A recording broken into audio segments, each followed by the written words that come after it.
Hiya, this is just a short video to explain how we're going to do our rocket launchers today.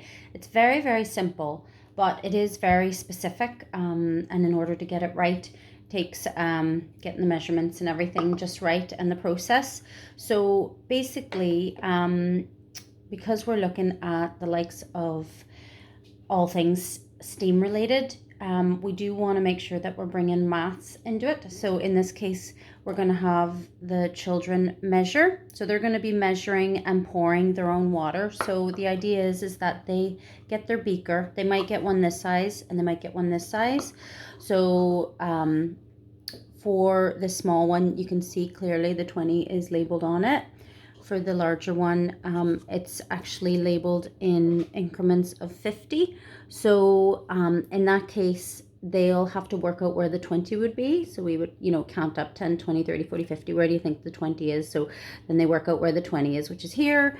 And then they hold their beaker with one hand, pour with the other hand, and they work out very carefully the 20 mils that we're going to be using. So it's going to be 20 mils.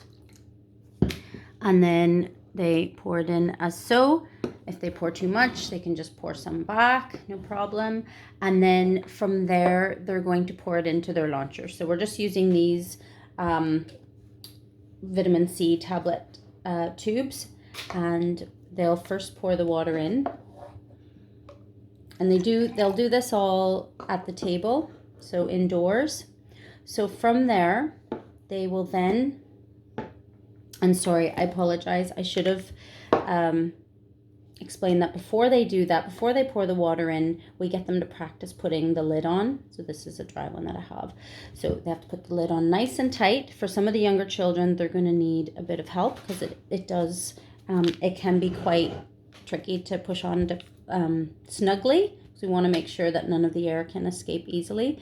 So we just get them to do it a couple of times, and then imagine they actually have the fizzy tablet inside. So that's what's going to launch it. So basically they pour the water in, put the lid on, give it 2 shakes, making sure that they're pointing upright at all times, and then they wait for it to pop off, explode. So that bit we'll be doing outside.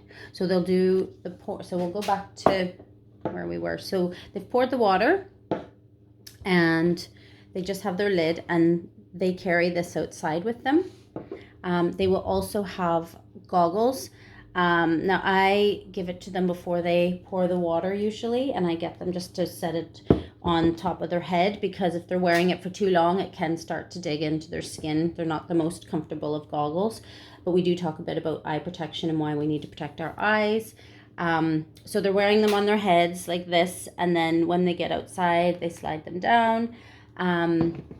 And then we get them to stand in a line. So we usually have about 10 children at a time. So I think the best way to do it today would be divide them into groups of 20, and we'll take 20 outside at a time. And the first 10 of that group of 20 will launch them first while the other group watches. So they can stand in a line like so, like this and this, sort of facing each other.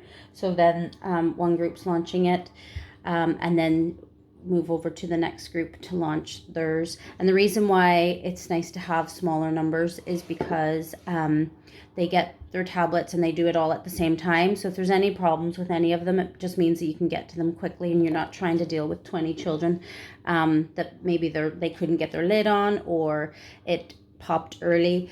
We always make sure that we tell them to point it straight up while they're waiting for it to launch, because we don't want it to hit them in the face or their friends or anything like that. So once the rocket launches, the lid pops off. They can go and get it and pop it on, stick it on again, and see if it might pop again. And I also should say that the tablets that we use are the vitamin C tablets, and we break them in half. So one is generally enough, half of one is generally enough to get it to pop. And then, so what we would do is just go along the line of 10, and we wait till we get them outside to give the tablet. It's the last step. So what they do is hold them up in the air so we can see everybody's, and just make sure that nobody's putting it in too early. So they're holding it up in the air with their cap and launcher in one hand, and then we say, ready, set, go. Okay, drop it in, put the lid on, give it 2 shakes, and then wait. So that's then when the fun happens, and they love seeing their launchers pop. And also it's interesting to talk about like who's popped first, who's popped last.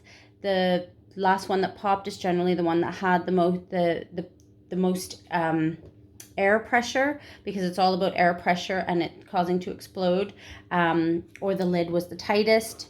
So if somebody's lid was maybe quite loose, it might have popped off quicker, or it may have not even popped off because the air was escaping through the little crack, things like that. So that can all be explored and looked at. That's about it, I think.